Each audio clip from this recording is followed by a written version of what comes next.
Realiti jurang ekonomi antara Malaysia dan Indonesia masih belum disedari oleh ramai rakyat Malaysia. Pernah tak anda terfikir kenapa dua negara yang berkongsi budaya dan sejarah yang hampir sama boleh terasa begitu berbeza bila kita lihat kehidupan harian mereka? Bagaimana jika saya katakan, selama ini anda membandingkan diri dengan jiran, tetapi perbandingan sebenar yang patut dibuat jauh lebih besar daripada itu? Hari ini kita akan bincangkan sesuatu yang ramai rakyat Malaysia masih belum benar-benar faham, jurang ekonomi antara Malaysia dan Indonesia, dan apa maknanya kepada kehidupan anda sendiri. Teruskan menonton kerana ini akan mengubah cara anda melihat wang, peluang dan masa depan anda.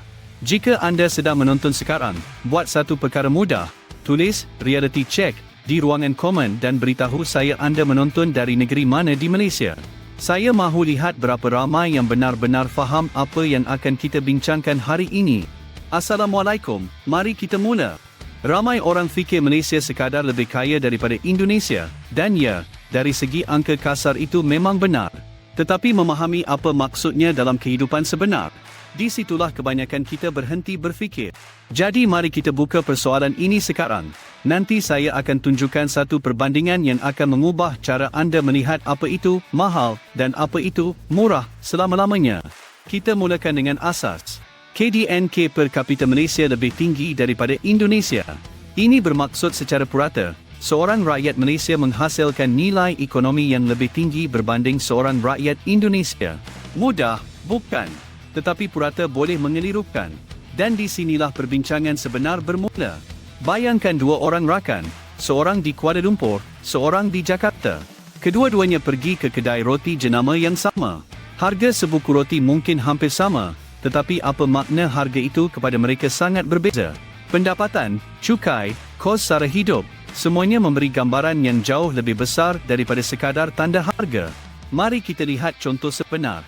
Di Malaysia, gaji minimum pada tahun 2025 adalah sekitar 1,500 RM sebulan.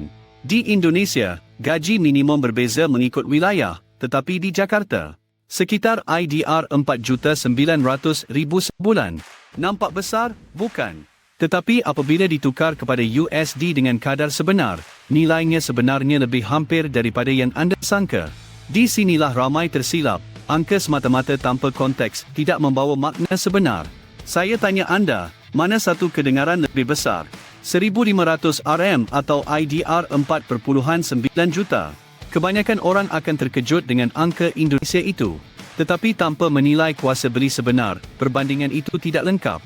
Satu perkara yang ramai tidak tahu ialah apabila disesuaikan dengan kos sara hidup, rakyat Indonesia di banyak wilayah mempunyai kuasa beli yang hampir setanding dengan rakyat Malaysia kerana kos makanan, pengangkutan dan beberapa keperluan harian lebih rendah di sana.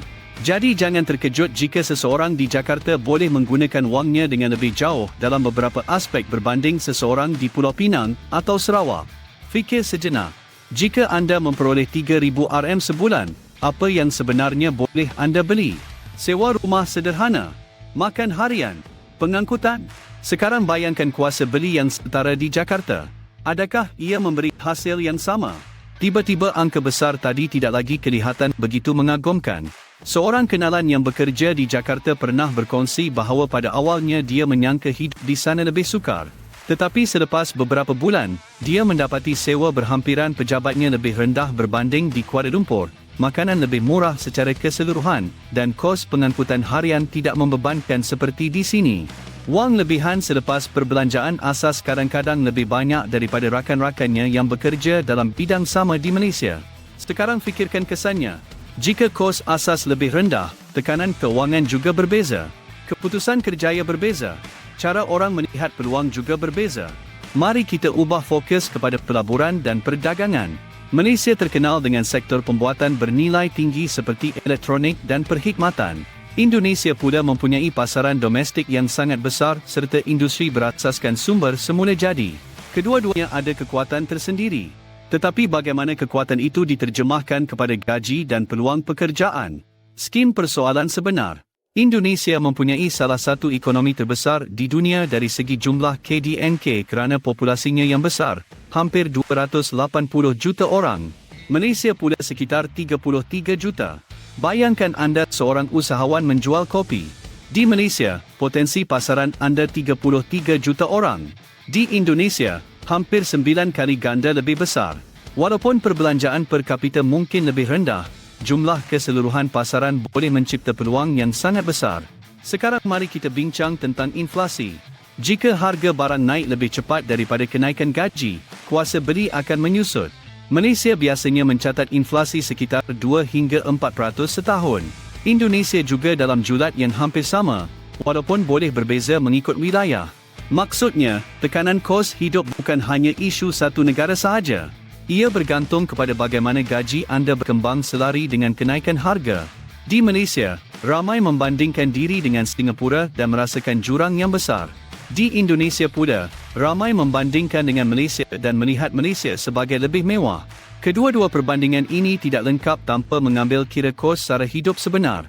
Cuba senaraikan perbelanjaan bulanan anda, sewa, makanan, bil utiliti, petrol atau pengangkutan awam. Sekarang bayangkan kos itu berada pada tahap Jakarta atau bandar besar Indonesia yang lain. Adakah anda boleh menyimpan lebih banyak?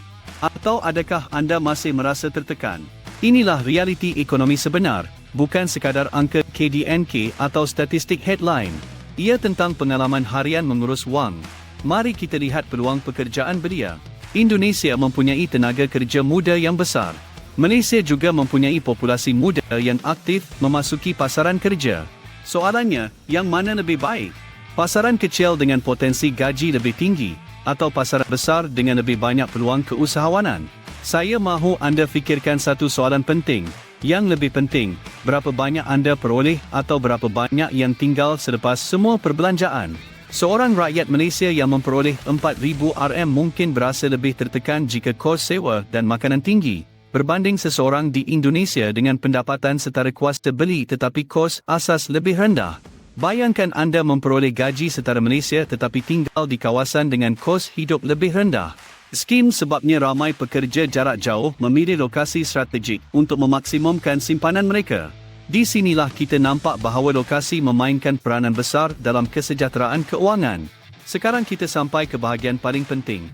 Jurang ekonomi antara Malaysia dan Indonesia bukan sekadar satu nombor. Ia adalah gabungan ribuan harga, ribuan keputusan harian, dan ribuan pengalaman hidup.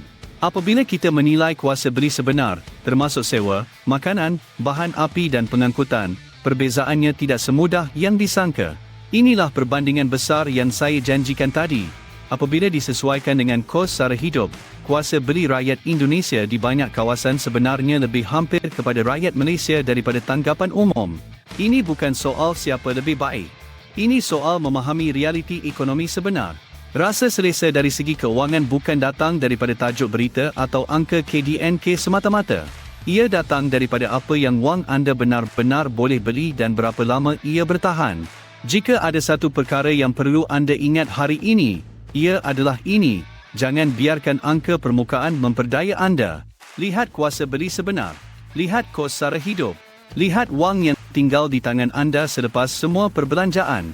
Jika perbincangan ini mengubah perspektif anda, tulis reality check sekali lagi di ruangan komen dan beritahu saya sama ada pandangan anda tentang jurang ekonomi Malaysia dan Indonesia sudah berubah. Ingat 3 perkara utama.